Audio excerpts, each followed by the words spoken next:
right, moving back to the NBA now. Player movement in the NBA, Kaz. Love it, leave it, or fix it?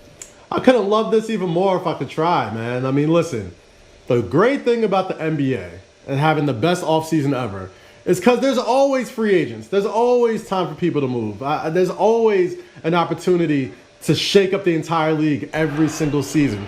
And I'm going to put it in this simple words that a lot of people can understand. It ain't my money. So, I enjoy watching, superstars say, hey, I gave everything I had to this organization. Now do me right and let me go, or you'll just lose me for nothing. I think it's a good business sense. So I love it. I'm loving it as well. And we just saw that fantastic video of James Harden, who apparently said, nah, I'm good, to a cool 50 mil. Woo! He pulled a Dave Chappelle, all right? Like, I haven't heard somebody turn down that much money since Chappelle's show third season, all right? So $50 million a year with no income tax in Texas? My goodness, he wants out. I don't want to talk about it. Let's move on. I don't want to talk about it. Love it, leave it, fix it.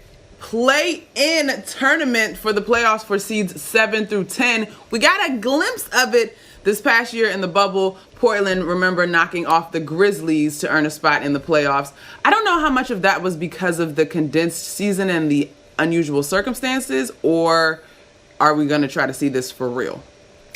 I'm going to fix it. I'm going to fix it because in the bubble scenario, it was really good. It was really excellent. I love seeing players kind of go in and teams go in with just an outside shot of making the playoffs. How fun was it to see Damian Lillard take his Blazers and go crazy and make it into that 8th seed of the Western Conference playoffs? But a fix is it might be a little different now with a full season. I feel like there's going to be some teams that might just kind of like pack it in early and think that's the way to do it. So I don't know. There's still little tweaks to make, but I still like it, but I'll fix it. I'm actually going to leave it for those reasons. I don't want us negating the work that is done in the regular season. Maybe I should be fixing it. I think I want to leave it, but if I definitely don't love it, I think I want to leave it. But if I had to fix it, I think I would make it a criteria within the record, right? Like you can't be 12 games back and get a play-in game. It still has to be competitive. Yeah. One thing is I don't want games to not mean as much as they should, knowing that there's an opportunity to make up for lost games early in the season. So let's fix that. Agreed. Right in to our completely random power rankings, Kaz. And we've got draft outfits that were memorable for one reason or another. A lot of this has a slightly negative connotation to it. Well, this is the only thing I'm upset about with this year's NBA draft, it being virtual. We're not going to see enough of these crazy draft suits. But let's start off with one, man. Tyler Hero. Might be a rookie, might be new, but he came in swagging on his draft night. I mean, look at the print. Look at the material. I mean, the white boy is just so saucy. Come on, Juice. Goodness. I was with this. And I think this is the reason that our list is not all bad, because I thought this was fly. It was different. It was unique. Hero obviously can pull it off. Listen. So I was with it. He looks like he exudes confidence. And if you look good, you play good. And obviously, we've seen him play really good this season going into the NBA Finals. So love that. All right, from a rookie that turned our head to an NBA champion with the Toronto Raptors and the San Antonio Spurs, Kawhi Leonard. This is how it started. This to me is a very bad prom suit look. Yeah, it's looking a little tuxedo-ish. Kind of looks like a penguin, maybe. I don't know. He got some of these weird duck-looking suits on. Kawhi, good thing we're not looking at you for fashion tips, brother. In the full body picture, it looked like the jacket is too small, too, which kind of irked me. But rest in peace to our guy, David Stern there. All right, moving right along. Joakim Noah, drafted in 2007 by the Chicago Bulls, looked a little something like this. And I have affectionately named this Pinstripe Peril.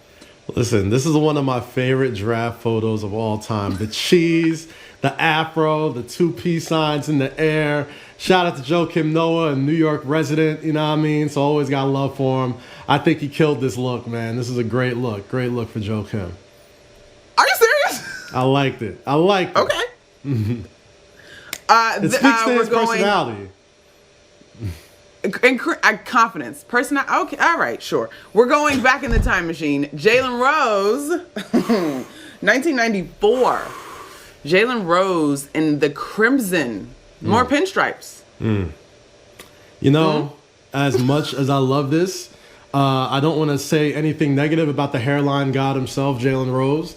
But this is a very memorable suit, all right? I bow down to the precision of the corners. So listen, when you got a hairline like that, you can wear whatever the hell you want. So shout out to Jaylen Rose. Looking great. I love it. I am a fan. I think an underrated element of this look was the tie for me. Yes. It's the tie for me, folks. Okay, top of our list. Looking like Kings of Comedy Tour member, the biggest one of the cast, 2002, Drew Gooden. Oh, man. You know what that suit looks like? It looks like... You ever watch Little Rascals when they had like 4 people, yes! you know, put up in a suit? It just looks like there's a bunch of people in that suit.